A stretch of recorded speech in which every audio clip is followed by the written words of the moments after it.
South Point offers all the types of entertainment you'd expect at a first-class Las Vegas resort. Did you know our 400-seat showroom is one of Las Vegas's top destinations for live entertainment? Enjoy live performances by classic Vegas entertainers, bands, and today's hottest comedians, plus a rockin' dance floor. You can also enjoy live entertainment at the Grand View Lounge, where you'll feel all the vibes of old Las Vegas. Enjoy the music, and if you love to laugh, don't miss The Dirty at 12:30, our very own free comedy show, every Friday night at 12:30 a.m. in the Grand View Lounge. The Dirty is 100% free, so arrive early. Go to southpointcasino.com or call the box office at 77136 for today's performances at the showroom and the Grand View Lounge. When you're ready for your favorite cocktail, stop in and unwind at one of our 7 specialty lounges. There's a bar around every corner, because you're in Vegas, baby. South Point Casino has plenty of attractions for the whole family. Catch a movie. Our 16-screen movie theater includes 2 XD Extreme screens for the ultimate in viewing, sound, and luxury. After the show, treat the family to a variety of treats at our old-fashioned ice cream parlor, Kate's Corner. We scoop up a variety of creamy concoctions, including smoothies, hand-dipped cones, milkshakes, malts, sodas, and sundaes. At Kate's, there's something for everyone. And if you've still got time to spare, our bowling center might be right up your alley.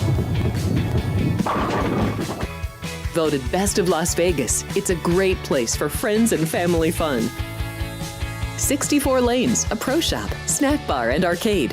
And while the kids are bowling, you can play slots and sip on a drink in the Alley Cat Lounge while overlooking the lanes. For our more serious and professional bowlers, the South Point is also home to a separate tournament bowling plaza.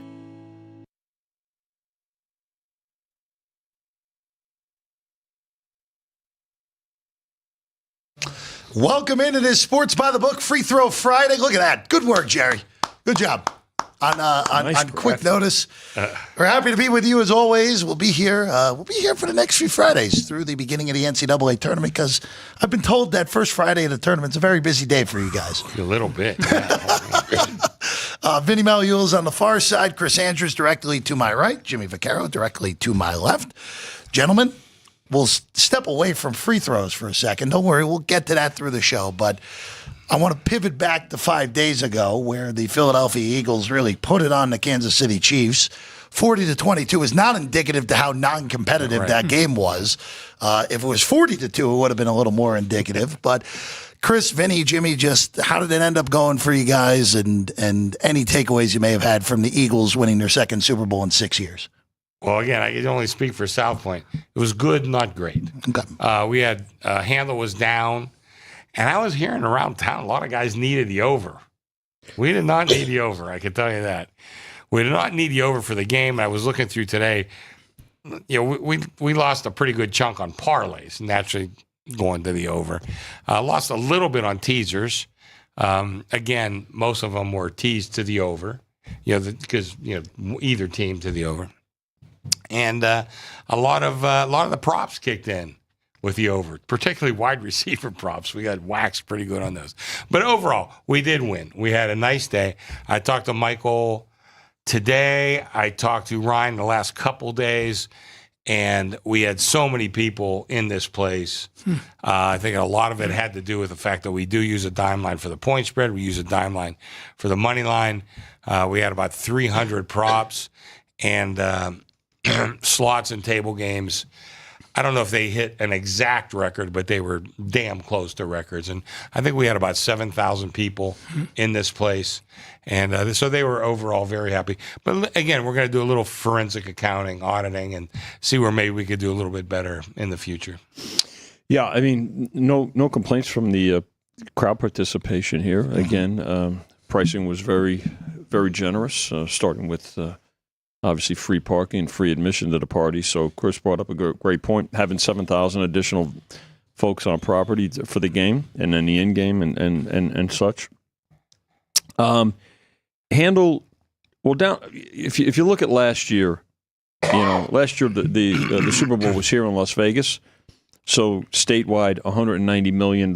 So I kind of compare it more to 2 years ago, not just because it's the same two teams. but because it was out of state. So only down a couple of million overall handle-wise. I mean, the state did pretty well, which, again, I'm surprised with Chris because we definitely needed the game under. Needed the over. I heard a lot of people say that. That's shocking. Pretty amazing. But the Super Bowl, it didn't disappoint again in terms of being a terrific event. I do believe that the handle was probably impacted by the unfortunate situation in Southern California to the folks that are there. And again, we wish them well because now they've got another set of circumstances to deal with. So always wishing them the best in terms of the recovery. That's our number one drive market here. We've obviously got an international airport that brings the majority of guests in, but when you've got the number one drive market from Southern California that was impacted, that had effect. But overall, another Super Bowl, and we get ready for March Madness, Jimmy. Mm-hmm. Well, in my case, simply just walking around, being a part of answering questions, people asking a lot of things. And I tell you which was really unique. I kept trying to, and I kept track of how many people were in the hotel, how many rooms did we use. And Wednesday, our lovely hotel manager, Shelley, said, Jimmy said, we're gonna be sure we're not going to be able to sell out the rooms. Then I saw her Friday and Saturday. Again, I don't know, but from what I would just gather talking to her and then talking to other people who obviously have positions to give you figures, whatever, I think we were the busiest. Well, we sold out. Yeah, and we never lowered our rates. That's what I was getting at. We ended up selling out in a day and a half. That doesn't happen. Well, it doesn't happen. Yeah, just to jump in, our rack rate once the Super Bowl promotion started, it was either $265 or $285. I can't remember, but we never lowered it. And then you saw rooms on the Strip going in the 20s. Now Caesars was a little more expensive. It was $84 though for. I mean that's you don't see, like 1970. You don't see $84 at Caesars. And you have Super Bowl Saturday, and then like I said, other Strip properties were in the 20s. So we never lowered our rate, and we did completely sell out. I talked to Shelley. We completely sold out. That call it like you want to out there, people, but that's unheard of. The way that Michael Gaughan handles a casino. I mean, consistency. It's fairly obvious. And I look around, and here we are, all of us either worked or work for Michael Gaughan. And when you're from the inside looking out, you see some of the things that he does or hears, whatever, you say, that can't work. And then you bang, here comes the day of and whatever. And it's like it's overflowing. And to say like, I wouldn't use the word disappointed in this whole tournament, but I will a little bit. It's like almost we got to forget about the Super Bowl. It wasn't even close because of what Vinny had said also. It wasn't a normal year coming into it. I mean, so you can really, obviously, it would have been a lot more people if it were a normal year. But it wasn't, and, that's what it turned out to be. But I'll give us a little credit, too. Like, we hustled pretty good for about the 4 days. And, the little that obviously with Vinny and then doing the thing with Chris in the back with the numbers, I mean, it was... You guys knew what the hell you were doing. And me, like just prancing around, I can't tell you how many people came up to me and asked, who set this up, who did it, when can we come again, whatever. That doesn't happen in these joints, but it happened over the weekend. I was there. I could see it. Well, the other thing I noticed, I'm not sure who exactly they quoted, but one of the executives said, boy, we don't understand why everything's down so much. We don't understand. You don't understand. Look at the price gouging you do. I mean, it's $50 to park your car. By the way, Frank called me. He says, I said, Frank, park your ass or park your car. It's the same price, $0. Yeah, and he loved that. So, but you gouge everybody every step of the way. They gouge it. And Michael's the exact opposite. Our food menu went viral with the very modest pricing and free parties, and that all that's what this town was built on until the corporations took over, and even your man Steve Wynn. Now it worked for Steve. It did work for Steve. Just because it worked for Steve didn't mean that it was going to work for everybody. Steve wanted to have a profit center in every aspect of the operation. Like I said, it worked wonderfully for Steve. God bless. But that doesn't mean it's going to work for everybody. and it doesn't. Well, sometimes you got to like just adjust to what your crowd is. Obviously, it's a little bit different. The rodeo crowd was here, and the Super Bowl crowd was here. You have to handle them perfectly. And so, like, you walk through the casino, and I'm sure other casinos do it also.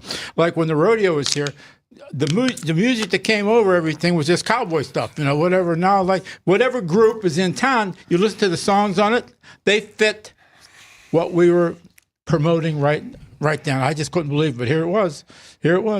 Hey, cowboy. Hey, Tex, were you there? Well, Jimmy, I'm with you on the music. I mean, the music, whoever runs the music always does a great job, but it's been ever changing, especially recently, which is good there, Vinny. And I also, I have to tell you, I'm very encouraged by some of these comments that folks heard about the pricing here at South Point by listening to our shows on the studio on this channel. 100%. That's where they were made aware of, and reminded of free parking and about free admission and everything. So I think that's great, and a tribute and a compliment to the team, everybody here in the studio that's done a great job. I got a few calls on Friday. Hey, Jimmy, can you get me in? I said, well, why don't you wait till they kick off? I mean, well, that goes back to our days with fights and everything. It was they were getting ready to get in the ring, and hey, Jimmy, you got any tickets? Vinny, you got extra tickets? All right. I mean, that's not going to change. Well, and Chris, I mean, you and your crew, when you're behind the counter, and obviously, let's help me out. We have 12 windows.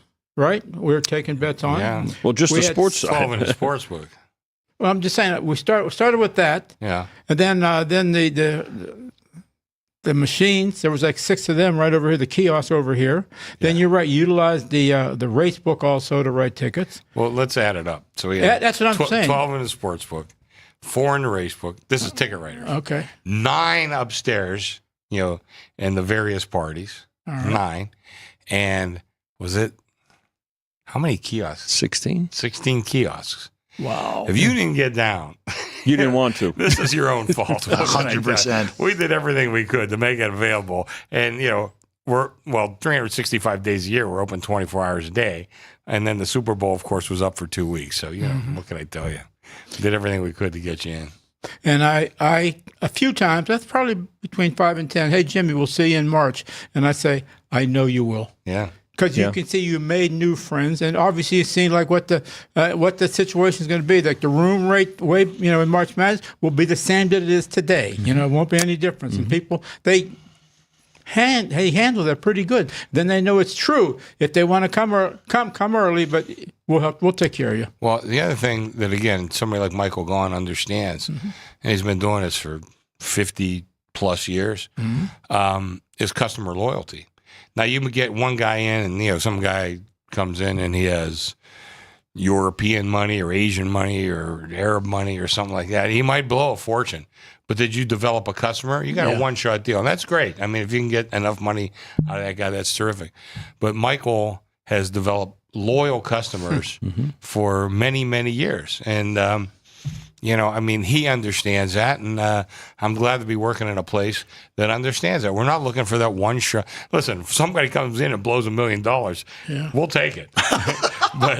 but we're looking more for the guy that's going to come in, and he's going to be a regular customer. He's going to come for the Super Bowl. He's going to come for March Madness. He's going to come maybe not 18 weeks of the NFL season, but probably 15 of them. Sure. And that's the kind of guy that we develop here at South Point. Well, and not only that, you just to piggyback on everything too. The party upstairs for March Madness is the best March Madness party there is in the city. There's in the event center. There's no doubt about that. Free parking, free entry, those very modest food prices yet again. You just sit in there for 12 to 14 hours, Thursday through Saturday, and you enjoy it with a couple thousand of your friends. By the way, we don't rooting the first to 15. We don't break it down by the early session and afternoon session. You can stay there all day. And we got ticket writing machines and kiosks up there too. So everything. I don't want to blow it, but I might be speaking out of turn. It's grown so much that Mike Libanati might open the showroom for March Madness. That'd be pretty awesome. But I'm going to tell you if right that now, happens. If you want to do that, you better sign up early, Because I maintain that is the best TV in town. I don't think the experience will be the same as it is upstairs. I really don't, but I still think it'd be a hell of an experience. Because you can shoot for beers upstairs too. Or if you're Frank. By the way, we do have another viewing party coming this weekend, the Daytona 500, right? Available here at 10 a.m. That's at the showroom. Get here early for that. Oh, I forgot. Yeah, we're showing that in the showroom. Showing that in the showroom on Sunday. See, Brendan's car's already on the track there at Daytona. Get your bets in too. By the way, prop bets. Pick the winner. Yeah. I'll tell both of you, give me an answer on this one. When I first started to say, wow, this is getting bigger and bigger. Let's go back to 1974, 75, or whatever. And then what I used to get, I'm going way back now, but people coming up to me after that, we're at the Royal Inn Casino, which is as big as this stuff right here. This was what it was. And you could see development started there. What do I mean, Jimmy? It's very simple. There were a few people after every year who started to say, Jimmy, can I reserve my room for the March Madness? Even though they stayed here, it was a Royal Inn weekend, but they picked up on and say, I want to make sure I get a seat. And I think I went over to the front desk or whoever was running at the time and simply said, and they said, Jimmy, it's 30 days, then we'll start to open it up. So I would at least have something to say. But what I'm saying is it's very simple that they started to recognize this thing might getting bigger and bigger. And we only had 24 teams at that time, right? It wasn't even immense. Yeah, I think it was 24 when I came to town, which was 79. Then 30. Then it went to 32. Yeah. Then I guess it went to 64. 64 was pretty quick, right? Because that was 85, right? Yeah. Danny Ainge made sure of that on that coast to coast against Notre Dame. That was 82, I think. Does that sound right? And let's give us a little credit too, because we were the ones who first brought it to Michael to say people were calling in, doing this, doing that, but he always carried the ball. One thing about an owner like this, sometimes the owners don't even want to talk to you. Michael Gaughan is an owner. He will listen to you. Doesn't mean he's going to do whatever, but he listens to what. Yeah. And this was an easy one because anybody with anything, basketball is now taking center stage. And so he just unleashed, and here we are today, which is incredible. Did you find it, Jeff? Is that what I thought you were looking at? No, I was looking up. 85 was the first year of the 64-team tournament, which was that was the Villanova monster upset over Georgetown. In Lexington. When was the... all comes back to Kentucky, right? I was there. Was it Bryce Drew that hit the shot against Mississippi? Yeah, that was late 90s. That was late 90s, like 97. That's that late? Oh my God! They all just start running together. Let's see. I'll double check that. Chris, how many parties did you up north? Oh, we had them every year. I mean, it wasn't as good as this party, but we had big blowouts. You got to remember, a lot of the stuff that I did. I worked for Michael Gaughan here, and Jackie Gaughan and Warren Nelson, who was the main owner at Cal Neva, they were best friends. So, a lot of the things, I mean, on a much smaller scale, but a lot of things we did in Reno, we copied or, however you want to phrase it, off of Jackie Gaughan, Michael Gaughan, and then between me and Warren, we put that kind of stuff together. Mm-hmm. Right. Bryce Drew, by the way, was March 13th, 1998. 98. When Danny was it? Ainge, coast to coast. And Ainge, I think, was 82. 82, right? I want to say. I'll double check that. That was against Notre Dame, and that people were like, amazed, and it really 81. Okay. Oh, 82 was Jordan's jumper at the over Georgetown. Yeah. That who freshman. missed the 2 foul shots? Brown. Brown. To cover the game? Yeah, the cover. Worthy. This was Worthy. Yeah. Missed the 2 Too soon, Chris. I lost that by a half, by a hook. I needed the dog. I wanted. Too soon. James Worthy. We look back at all this thing, and then we say to ourselves, wow, here it is. We come and go anymore. It's like, this guy's what's he doing? He's waving. I think he just stayed here all day. He's a fan. He's probably waving. You're fans, Jimmy. You're fans. Just the idea of letting people bet.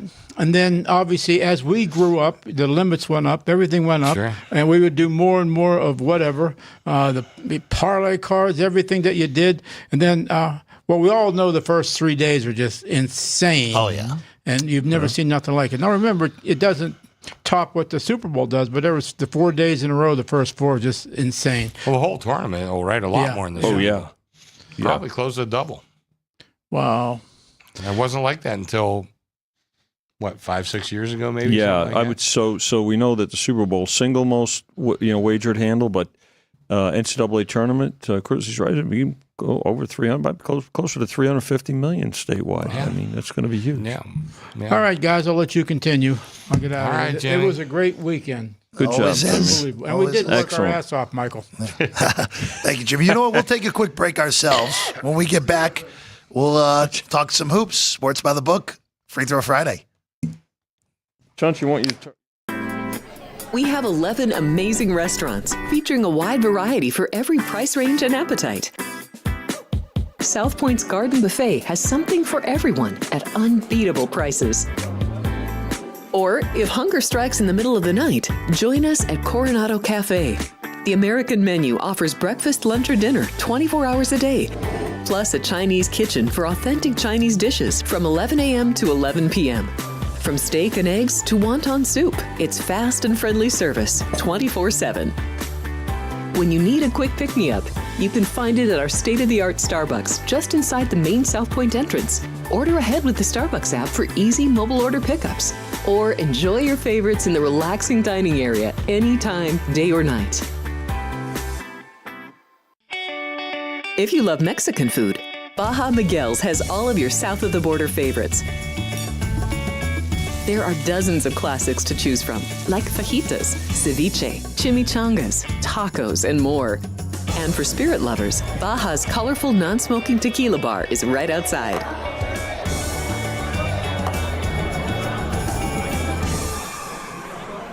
Or maybe you're in the mood for seafood. Big Sur Oyster Bar has fresh seafood prepared right before your eyes. Savor freshly shucked oysters, crab legs jambalaya, shrimp and lobster. Beers on tap and a selection of fine wines are perfect to pair with your seafood favorite. Whether lunch or dinner, you'll love this fun atmosphere, located just off the casino floor. Ready to shake things up? Step back in time and treat yourself to one of the oldest restaurant chains in the country. Steak and Shake, famous for original mouth-watering steak burgers and hand-dipped milkshakes in a variety of flavors. For some old-fashioned fun, try Steak and Shake.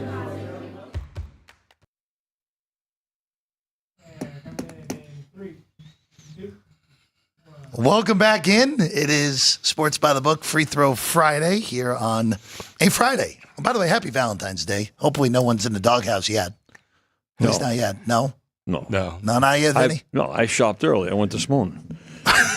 My wife's in Reno. I'm off the hook. Oh, you're on then you're. Where are you taking your lovely bride We're tonight? gonna be at home tonight. Okay. We're going to a comedy show tomorrow, so Oh, we'll okay. be in good shape. A great romantic movie tonight. Yeah, we'll figure something out. Casablanca.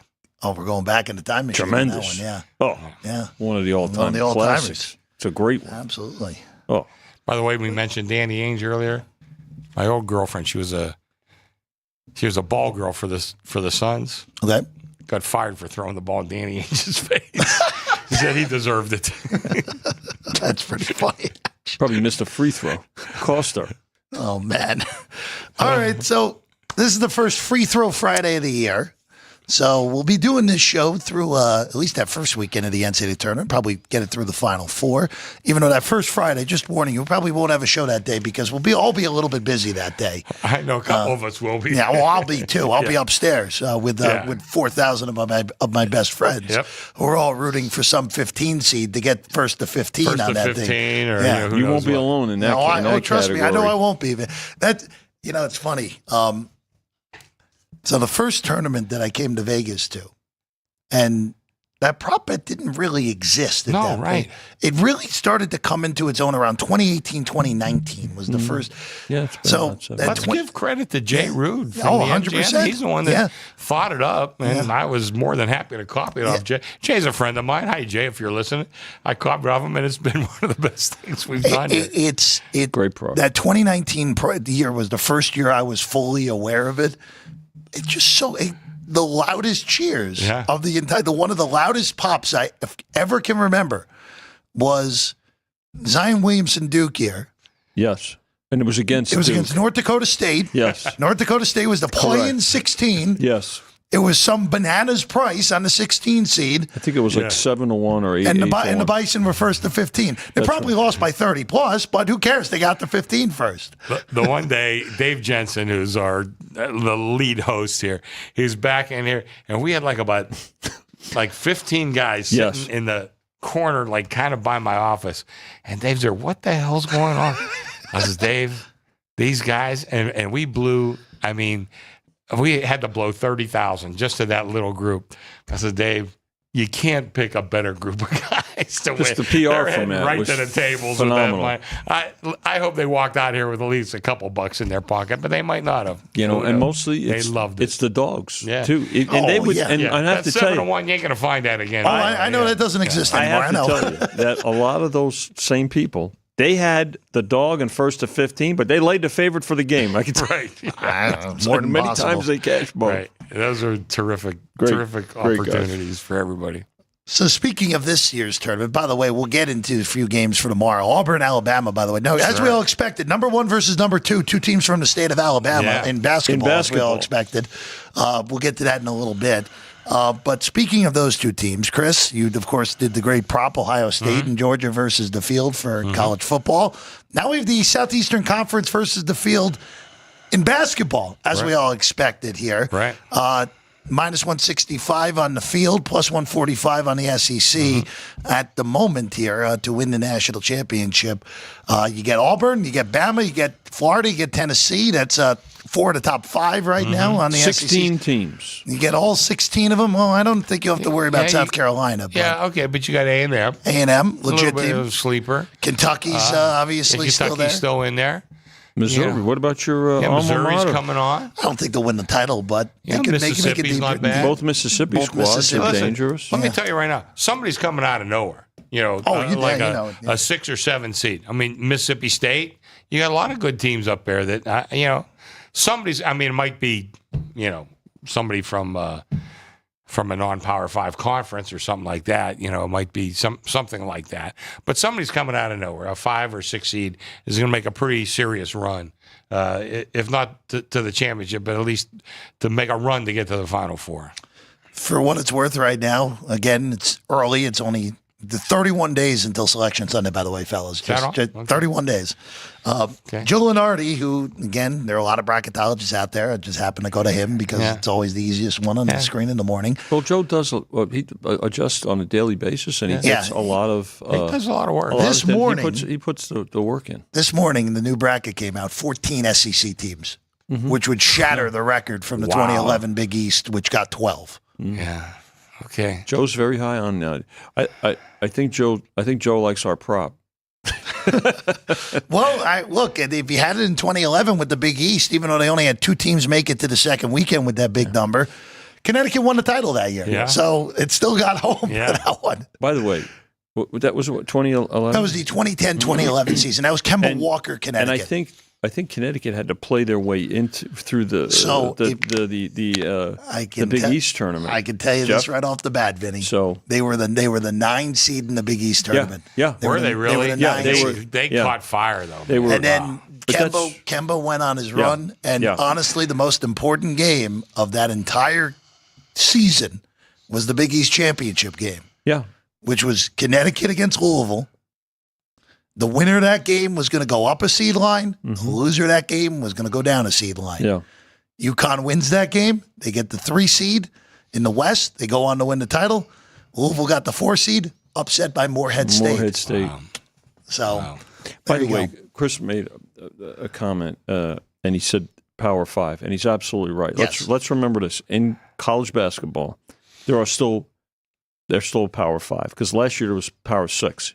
The Big East is a Power 5 conference with almost 355 teams in D1. So in basketball, there's still a Power 5 group of conferences. I wanted to clarify that. Well, 100%. I don't mean to speak for my friend Vinny here, but I know who I'm rooting for. If I'm just rooting, I'm rooting for Rick Pitino in St. John's. I met Pitino one time. I had about a 5-10 minute conversation with him. I've always kind of liked him, and the guy's won some games. I met him. It was great. By the way, one of 3 Italians that I know of that are Kentucky Colonels. He's Vinny- one. John Calipari. Oh, you're not counting your wife, are you? No, well, she's Italian by marriage. and then the other one is sitting to Chris's right. Vinny, you want to have some fun real quick to go back in the time machine? So going back in the day, my dad was coached by Rick Pitino at the All-American basketball camp.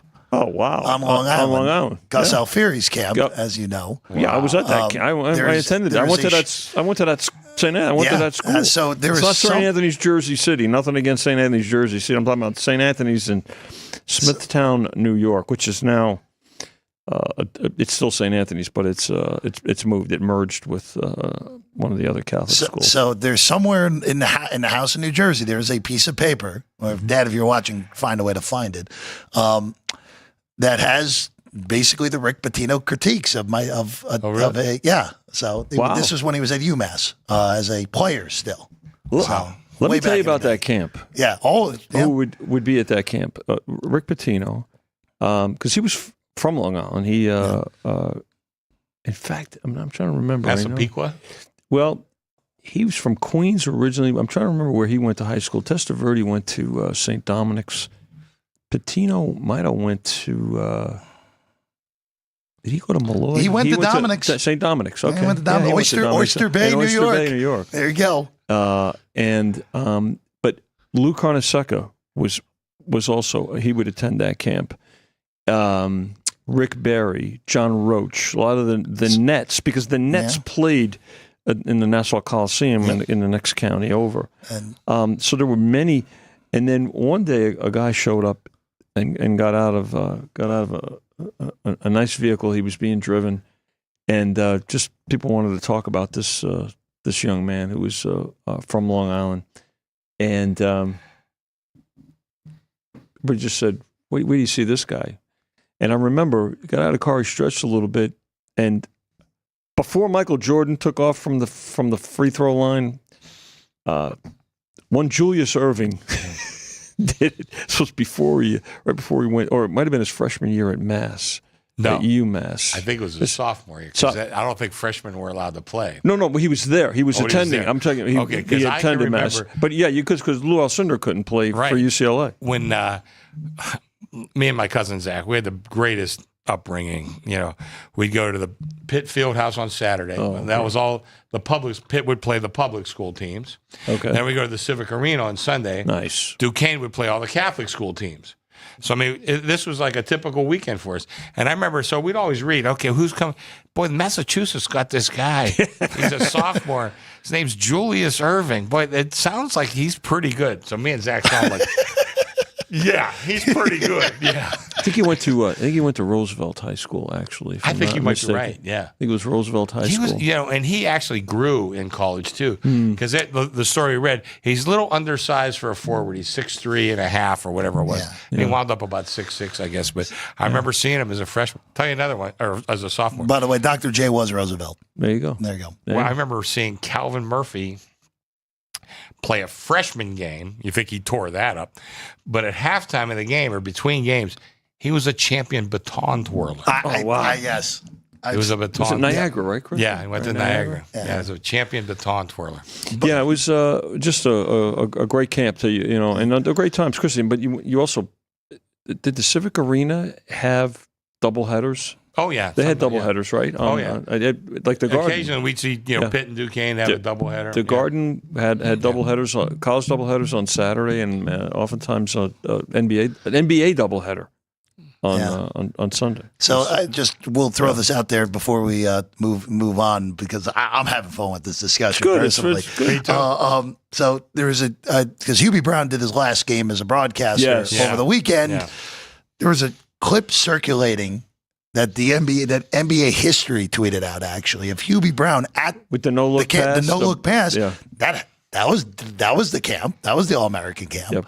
But again, a lot of incredible. Vitale went through that camp as well as a guest speaker. A little before. By the way, I went to a camp too. Oh, my cousin Zach was I know the story you're going. Well, I'm not going to. That's a little too long. But Bobby Knight, Yep. who was the Army coach at the time. Yep. And it was Bill Foster's camp, who was the Duke coach before Krzyzewski. Was Krzyzewski coached by Knight? Coached Krzyzewski at Army, right? Krzyzewski. Yeah. But some of the guys, Willis Reed and Willis took a liking to me. Probably because I was the worst player in camp, But Willis took a liking to me. Jeff Petrie was wow. He was a kid out of Princeton.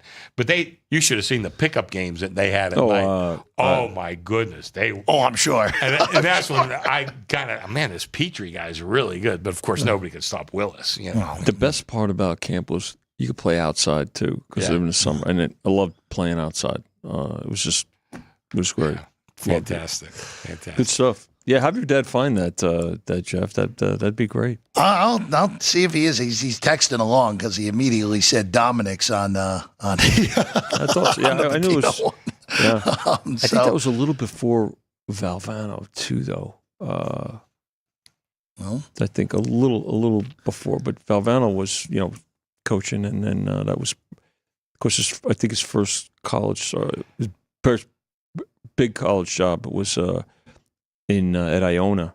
Yeah. In 1980, that Iona team beat Louisville, who went on to win the eventual national championship with Dr. Duncanstein.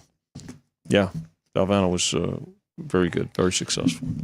Going to this weekend ahead, guys. Yeah. By the way, let's throw the futures up there right now. We should do the price on the prop. We just walk through it. So the field opened $1.60. Yep. Was bet a little bit before the Super Bowl, Chris. They laid the 60, got as high as 75, and then got some buyback here in the last few days, and now sitting at field 65 plus 45 on the SEC. So I tell you the truth. First of all, I thought our opening price of 60 was good, but now even at plus 45, boy, there might be some value. I agree with you, Chris. You get that many teams and that quality, and they're gonna be they're gonna have some very high seeds. There's no doubt about it. Especially when you look at Auburn and Alabama. I think you're looking at Duke. I think you're looking at Houston. St. John's, like I said, Iowa State. Although they had a little bit of a trough there. Mm-hmm. Michigan State, always well represented. But boy, I think the SEC. I think you got a hell of a chance. I will say right now, Lenardi's bracket that I mentioned before, 3 number 1 seeds out of the SEC. Really? Auburn, Bama, and Florida were all number 1 seeds entering. Duke the 4th. Duke was the 4th one. Yes, and of course, naturally, Duke had what I thought was the easiest road of the 4. Oh, no kidding. Yeah, wow. I know, right? There's a news flash. Yeah. Going to the actual future board here, you have only 2 teams that are shorter than 10-1 right now, Chris. Yeah. Auburn and Duke, both at plus 350. If Bama wins tomorrow, this is going to be your last crack to get double digits on Alabama. So that's all I'll just say. Obviously, we got bet pretty good on those 2 teams because they've been right there all year. Yeah. So well, they again, I think Auburn, Duke, and Bama have a nice, as good as Florida, Tennessee, like all the. I think those 3 teams are pretty clearly a click above everybody. Duke, Auburn, Bama. Yeah. Yeah, probably right. Yeah, and for Auburn, the biggest thing with Auburn moving forward is they need to get Janae Broome 100% healthy. Yeah, he's not been the same guy since the second ankle sprain. The ankle injury was more severe than the shoulder, and it may be just maybe sit him a little bit. I don't know. Not tomorrow. Not just a minute, but not tomorrow. Unfortunately, but it's ankles are tough, and they linger. But and when you mentioned Duke. I would say this is the best Duke team in recent years. There's always Duke has been even before Coach K retired. There was talk about Duke being a cut up, and they were good. Listen, they were a great team, but I think this is the best Duke team in a bit. And Houston. Thing about Houston, maybe but and this has been the case with Houston the last several years. As good as they've been, not as deep, but you know what, they haven't had to be, but. Until the tournament comes around. And Bama, let's face it, Oates, if you don't shoot a minimum of 35 threes a game, you're as a team, you're probably whoever is not fulfilling that or adding to that is going to sit. Bama's one of the. It's so interesting with Bama, where normally a team that's constructed like that, where they're so reliant on the three, I usually back away from. But because they're so veteran laden. Yeah, and their style is so hard to play against. And not only that, forget about play against. You're prepared for play them on one day. Yeah. If you're getting them on the second day of the weekend, that's a tough team to prepare for. Well, let's say they are in a 1 seed. Yeah. So they'll play an 8-9 winner. Yeah. Which is always a tough game, I think.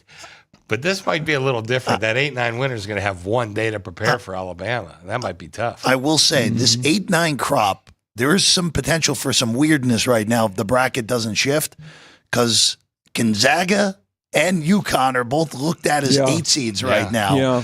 Those are not normal 8 seeds No, if those not. happen to be on the 8-9 line. Well, I'll tell you, Gonzaga, too, because they throw that funky zone at you. They're not an easy team to prepare for either. Well, Fuse trying to get to the Sweet 16 again for what would be a record breaker this year if they got there. Is that right? It'd be a record breaker. For Boy, how I'll tell many you what. consecutive Sweet 16s. They're hitting their stride a little bit too, I think. Good win last night. Houston, I think Houston, you're looking for, they're 10-1. They're not that big of an upset, but Houston, what are they going to be on the 2 line according to Lenardi? They're 2 right now. I think they have the best shot of the non-1s to get to a 1 because if they win the Big 12 regular and post, they're going to get a 1. Yeah. Well, they still got. Kansas won't be easy. Iowa State certainly won't be easy. Arizona. Let's not forget that Arizona's in the Big 12 now. Yeah. I know. Where's Texas Tech? Are they in the Big 12? They're still there. Track. They're still there. Okay. Yeah, Texas Tech is good I'm thinking too. of the Southwest Conference. That's that's from a sleeper team. That's when me and Vinny were kids. Go into some games here. By the way, quick shout out to the chat. Mini Dar's in there. Tacoma J51 enjoying their favorite online show in the Seattle snow. Snowing up in Seattle. Wow, Yikes. really? Yikes. Oh, my kids up there. I should call them. Yikes. Bob Custer in there as well. Jerry, Vince. By the way, the quote-unquote matchup of the year on Saturday was the first poll question. Who wins? Auburn and Alabama. And for the first time ever, we have a tie. Really? 50-50 on the poll. Is that right? How about that? Wow. What's the price on that game, Vinny? What are we looking at? Well, it's probably about 3. I would make it about. So right now, we'll put out our overnights this evening. Bama's won, I think, 3 of the last 4 head-to-head in this one straight up. But they've been battles, and Auburn's going to be a slight favorite here, and I think they'll take the points. So it might even be low. You may even see like 2 actually. But so I could see that. What are you seeing, Jeff? Bama's favored the places that have it up right now. Bama 1.5 at home. Yeah, 1.5 at home. If I got it, all I will tell you is you gave me Bama as a dog. That would probably be a nice size. Pop for I would me tell on you that. this. I'd say take the money line on a game like that. You might want that. This game could come down to 1 at the end. I agree with you, Chris. I'd probably take points in a game like this. So we'll keep it with this game, and we'll bounce around on the list that we have here, Ryan. But just some quick thoughts on this one because it's so rare that we get 1v2 in the regular season. It's even more especially ridiculous. these two. I know. You think this is the Iron Bowl, guys? The Iron Bowl with the winner. It's the Iron Court. Cam Newton playing for Auburn. And any which quarterback for Alabama at Pick this one, point. yeah. But it just Vinny, I'm just curious because I think you just kind of give a little sign into your power ratings as well. With the number you said, where right now, again, my college basketball power ratings are just a giant mishmash at this point, and it's just kind of the way I do it. I have Auburn and Bama separated by 1 point on a neutral, with Auburn the slightest of favorites because I docked Auburn because I don't this version of Janae Broom is very different than what we're used to. A healthy Broom pops it to 3, but I just don't have Broom. I have Broom at 50% right now. I've got it 4. And again, you add a couple. So look, the game it's going to be a close game. It's going to be in terms of the number. The way I do it is you take the pure number and then you factor in obviously home court, and then you factor in the Broom in this case. Broom's condition. So, but yeah, Joe, I could see it. I mean, I think it's going to be a very strongly bet game. I think it'll be one of the heavier bet games of the day. It's 1:00 Pacific too, which is positioned nicely. Guys, I do have to get going. I told you I have a doctor's appointment. Before I leave, I do want to mention one other game. Please. Canada and the USA. Yes. And the hockey. The Four Nations. Oh, tomorrow. man. That's close to pick 'em from what I'm looking forward to that one. That's a 5:00 start on ESPN. And it's pretty good. I'm looking forward to that one. Good call, Chrissy. By the way, obviously I'm an American. Yeah.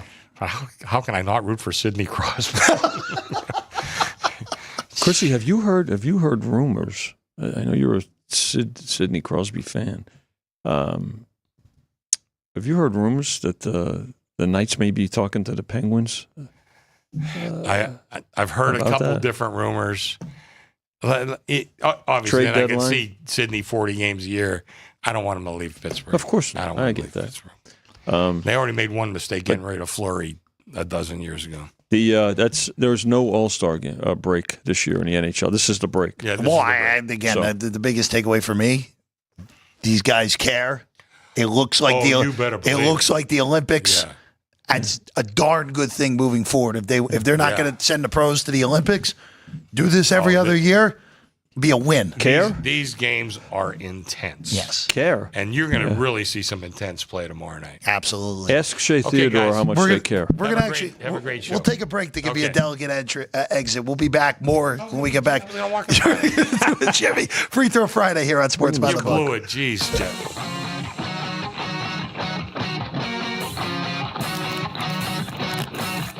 Once you've satisfied your hunger, get ready for more of the hottest casino games in Vegas.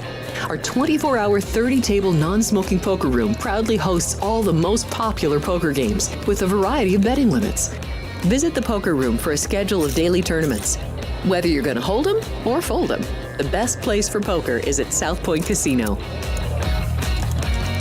You'll notice that our craps tables are usually the loudest in the casino. If you've never played, join one of our free craps lessons to find out what makes this game so exciting. Check with the craps dealer for schedules and give it a roll. Bingo is also an exciting way to spend your time. We offer 7 sessions of bingo every day. Bingo! And each session includes a cash ball jackpot, 12 bingo games, a progressive double action game, and a $10,000 bonus coverall. Electronic units are available. If you haven't played bingo with us, give it a try today. Guests can also get in on the action at our one-of-a-kind race and sports books. 2 separate rooms designed to maximize your experience and comfort. Our sports book, with over 400 seats, puts you right in the middle of the action, 24 hours a day. The friendly ticket writers are happy to help, and it's conveniently located next to the famous Del Mar Deli, where you'll find supersized portions of delicious deli items like roast beef, pastrami, and Reuben sandwiches, or soups, salads, and pizza. Plus spectacular desserts fit for a king. And right next door is the race book. Over 150 seats, each with its own TV screen. There are 16 interactive player terminals, so you can bet right from your seat.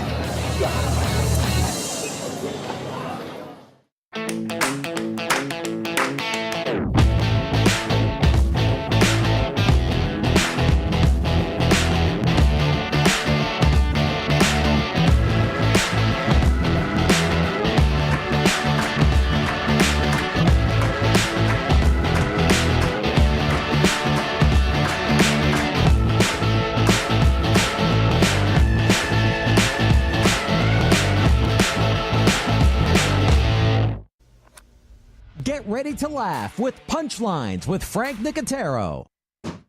Join Frank and his team of featured guests for your daily dose of comedy. Reno, the Pittsburgh of the West. Poison. Yeah. Poison. Sports. F for Falcons, Alex. We were talking Derek Carr for MVP after 2 games. Okay, me. I was. And the funniest social media posts. People want to show off their food. Boom. Wiener on a guy's shoulder. It's the Dark Colts. We bleed blue. It's your one-stop spot for great laughs and a good time. Find us on YouTube at Punchlines FN. And join the chat live weekdays at noon Pacific for the ultimate blend of jokes, sports, and viral fun.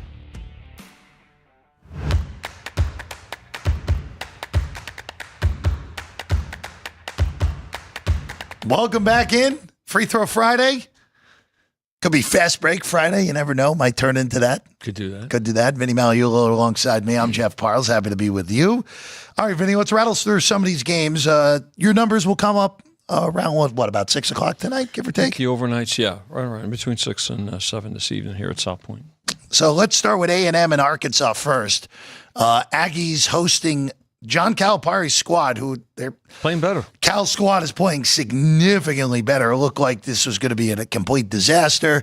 Really, that win at Rupp really turns things around. They've won 3 out of 4. Their only losses to Bama, which nothing wrong with that in a competitive game. Vinny, the early numbers I'm seeing is 8 on this game, with A&M laying it against Arkansas here in this one. Early start tomorrow in College Station. Yeah, I have it a little bit higher, but that's also should probably. I'm sure that number that you're seeing, Jeff, is taking into account that Arkansas is playing better.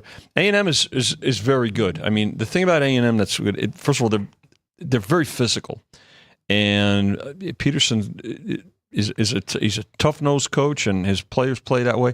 And they hit the offensive glass better than most teams in the country. Their offensive rebounding is phenomenal. So, but yeah, 9 o'clock game should be a good one, and I'm anxious to see how Arkansas can keep it going, and I want to see Texas A&M can continue their march as well, because they're gonna be in the tournament. A&M offensive rebounds 43% of their misses. There you go. It's pretty good. I think that's probably near the top. It's number of the one. country. It's number one. Yeah, it's number one offensive. There's only 2 teams in the country that are above 40%. It's them. And St. John's the other one. How about University of Wisconsin Milwaukee, Vinny? How about that? The St. Johnny's hit the glass pretty well. Johnny's are 12th, 37.3. Okay. I don't think either of us were getting UW Milwaukee at first. Probably not. Probably not on that one. Clemson's coming off that big upset last weekend against Duke. They go to Tallahassee. Maybe I'll just ask you this. The ACC is way down this year, other than Duke at the top, this Clemson team, and Louisville. I mean, my goodness, what a job by Pat Kelsey. Inherited a complete disaster. He did. And Louisville is well on their way to making the NCAA tournament this year. We were talking with Chris earlier about shooting 3, about Alabama shooting 3s. Louisville's lives by the 3 as well. I mean, so, and in this game, and you're talking about Clemson here, and of course, this is Coach Hamilton's last year at Florida State. Has had a heck of a run. In fact, I want to say is he the 3rd winningest coach in ACC history? I mean, he's up there. I mean, he's been because he coached Miami was not ACC when he was there. No, but anyway, but Clemson also, let's remember this: Clemson gave Kentucky their first loss of the year too. So, good team. ACC, to your point, Jeff, outside of Duke, not as strong as certainly I don't think as strong as the Big East. Certainly not as strong as the SEC, and we've been talking about the SEC quite a bit. Probably on par. I mean, I think I actually, because of Iowa State and Texas Tech, they're pretty close to the Big 12. So, but this Clemson team is a pretty good side. Clemson well on their way. Of course, Clemson was a Elite 8 team a year ago. Yeah, almost made it to the Final Four. Right? They had a shot against Alabama in that Elite 8 game in Los Angeles. Just didn't quite get there in the finish line. Wisconsin and Purdue. This is under the radar. It kind of feels like this game's go totally under the radar, but what a really good game this is as well here.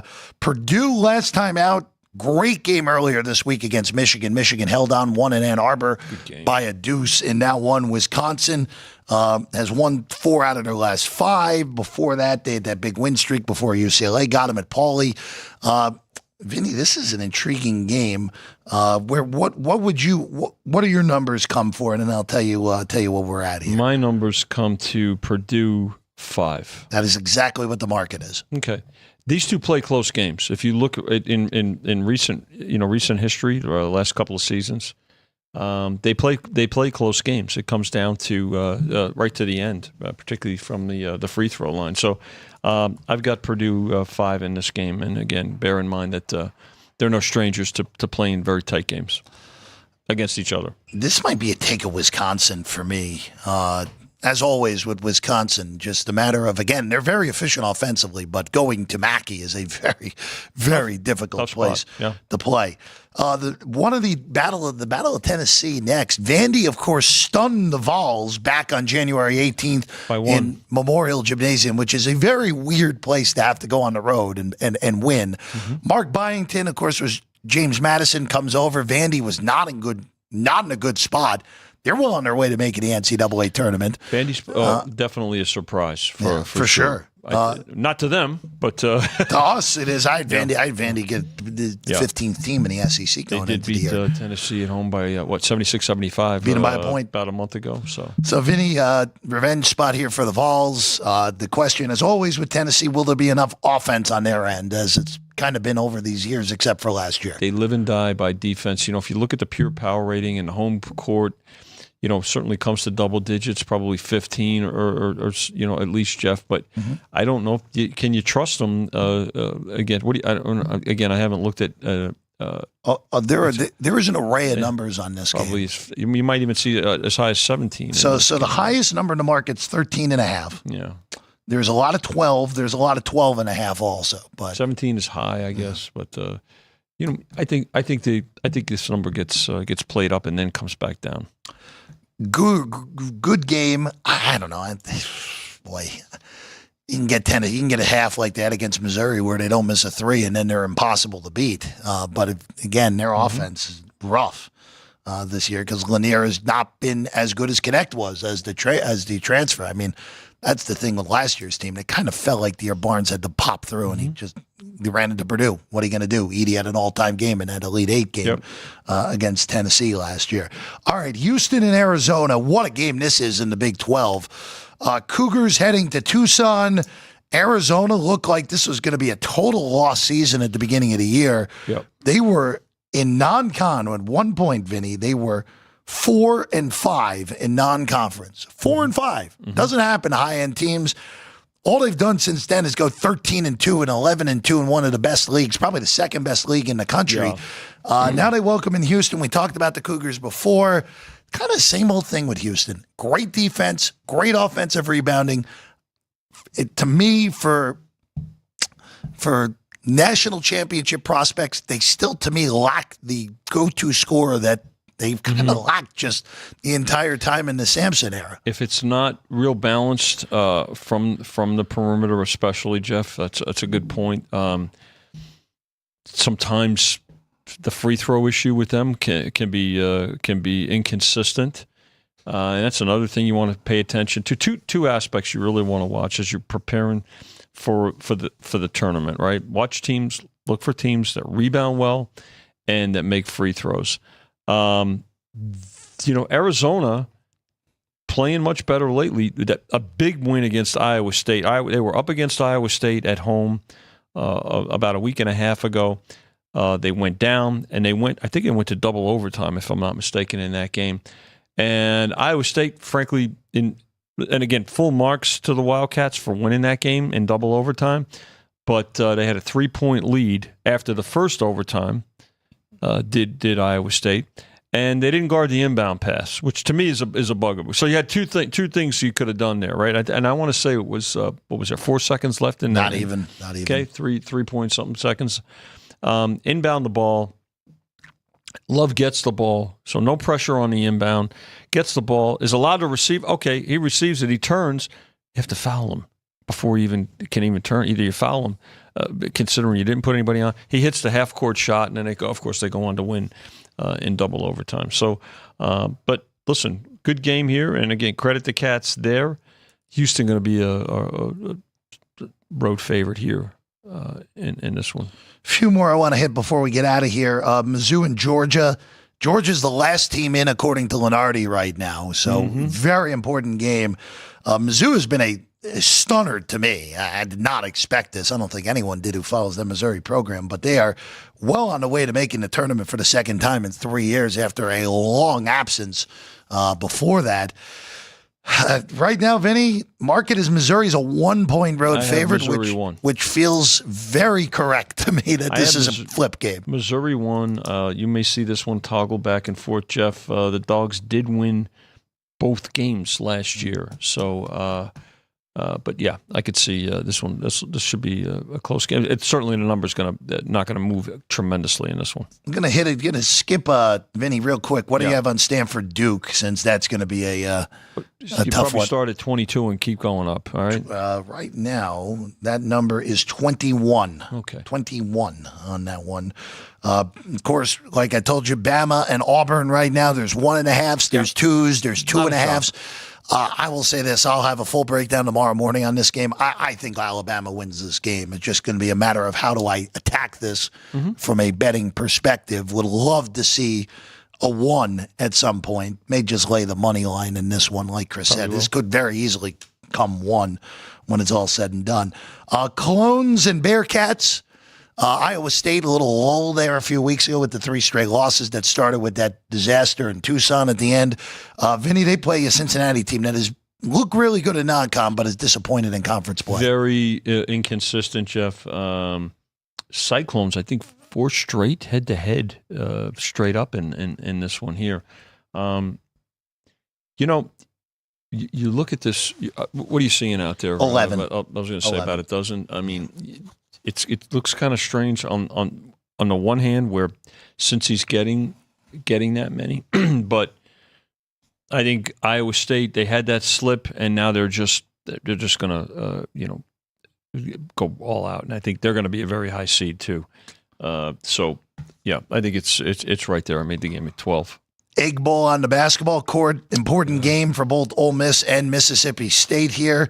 Right now, I'm seeing Ole Miss at home a 4-point favorite. I've got them a little higher, Jeff. I've got them about 5.5. Miss State 84-81 last month in Starkville. I think that game was. I think that was in Starkville. Mm-hmm. So yeah, I mean it's another good game and two really tough outs again. Two good SEC teams.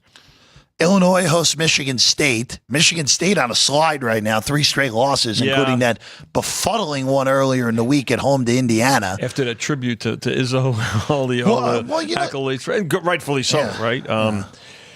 This one, Michigan State beat Illinois at home. That was a great game earlier in the year. Back and forth. They beat them by 2. Yep. That was number dependent, Vinny.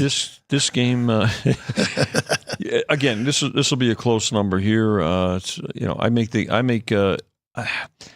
to start at 4 and then go north of that a little bit. 6. Yeah, I could 6 right now. Higher. Yeah. Again, 6. When I say start and then make adjustments. Just to look at some more current form, and the payback factor in conference plays is definitely impactful. I will say this: I understand the payback thing. 6 is too many in this game, and I don't think 4 and 6. It's. I would take that right now before that disappears. I don't think see it go much higher than 6. Even though we do have that, I doubt it. We do have. Even though we love the AP polls, polls don't make prices. Put that on a T-shirt. Unranked poll teams are usually very good as favorites at home against ranked teams. It usually happens to be the case. Kentucky and Texas, Vinny. This opener's a little bit surprising to me. What do you make this number on your numbers? Texas is. Don't forget, Kentucky is still got the injuries in the backcourt, so I've kind of taken that into consideration here. I get Texas 3. 2.5. Okay. Yeah, so you're closer to what, again, Butler re-injured himself again in the win against Tennessee. Yeah. Totally different team with Butler on the court. We saw it in that Tennessee game. And then once they need to get Krissa back to kind of quarterback things, right? I mean, which I don't know if that's going to happen this year. I think Butler and Carr are more important than Krissa, personally. Because Krissa's been out for so much longer. But Butler, they need to get Lamont Butler fully healthy. I mean, that guy. No doubt. That guy is a winner, as we knew from his time at San Diego State. Good point. Florida, another SEC team, they host South Carolina, who I have as the worst team in that league. Vinny, We're talking over 2 touchdowns in this game right now. 17. Yeah, 15.5 is the opener at some shops. Florida escaped last month. It was only about 3 weeks ago. Florida won at South Carolina. I think they won by a point, right? Should have lost that game down double digits in the second half. Yeah, so they came back and prevailed. But, pretty big number here. 2 more before we hit the road here, Vinny. Gonzaga, huge favorite against Pepperdine. What do you make of this Gonzaga team? Because usually with fused teams, by now we really know what we're getting. Mm-hmm. I don't know what I'm getting on them on a gamely basis at this point. Last night, sluggish start. They were tied at halftime. They end up winning but not covering against San Francisco. Is good. I was on the Dons last night. So Frisco's pretty good. Dons are good. There are a lot of good, reasonable teams in that WCC, but good conference. There's just not. Don't know what to make of this Gonzaga team all the way through this year. Yeah, well, for so many years, you always had a dominant player, right? Most recently, Timmy, right? And you always had that. But now it's kind of spread out, which great for balance. A bit inconsistent, and I think inconsistent. You mentioned it in an earlier segment today that they're certainly not going to be a top 4 seed in a region. They're probably going to be, somewhere in the middle, Jeff. You mentioned 8, 9. Yeah. And a lot's going to depend on how they move forward here and how they do in the conference tournament, which will be here in Las Vegas. That said, they're going to be a big favorite here against Pepperdine, who they've, and you look at the last 10 games, they've dominated, Pepperdine. They covered half of them, but they're over 20-point favorites in these games. So 25.5. And I've got Gonzaga 25. Yeah, right on it tomorrow. Then the last one, Kansas goes to Salt Lake City. This has not been your typical Jayhawk team. Another inconsistent blue blood, right? Well, Kansas has had multiple losses this year that you just never see them take. All right, look, you go to the Octagon playing Kansas State, rivalry game. K-State's playing significantly better now than they were a month ago. Yeah, all right, true. You see that type of stuff. They lose at home to West Virginia in a game that they really controlled for a good chunk of it. And then the back-to-back weekends, blowing a 6-point lead multiple times in the last minute of regulation and OT, one against Houston. And then the following Saturday, up 22 in the first half against Baylor, 33-point flipper-rooney in the second half. Yeah. That Baylor won by 11. Utah, again, first year in the Big 12. It's going to take some time for Craig Smith to get that program really ramped up again. A little bit of altitude factor too here you want to think about, right, Jeff? So, and Kansas, you mentioned that 2 of those losses at Allen Fieldhouse, right? That you, they have multiple home losses, yes. Right? Which is unheard of. So, I've got obviously Kansas is still going to be a favorite in this game. Yep. Probably about 6, 7. 6 right now, 6.5. Yeah, that's what's out there right now. All right, that was Free Throw Friday. We're back tomorrow. I will be at least. You popping in tomorrow morning? Probably not. Okay, tomorrow. So I will be here. John Jansen will join me as well. We'll get some. We'll get the reports from the Philadelphia parade tomorrow. We'll do that. Great. Congrats again to the Eagles. Yeah, 8:30 tomorrow morning. I'll be here, and we'll be here every Friday the next few weeks with Free Throw Friday. Vinny, thank you. Chris, Jimmy, thank you for joining us as well. Chat. Crew, Excellent. Chat, Jerry, Brian. Drew Dog, thank you as always. We'll see you again tomorrow, 8:30, right here on Sports by the Book.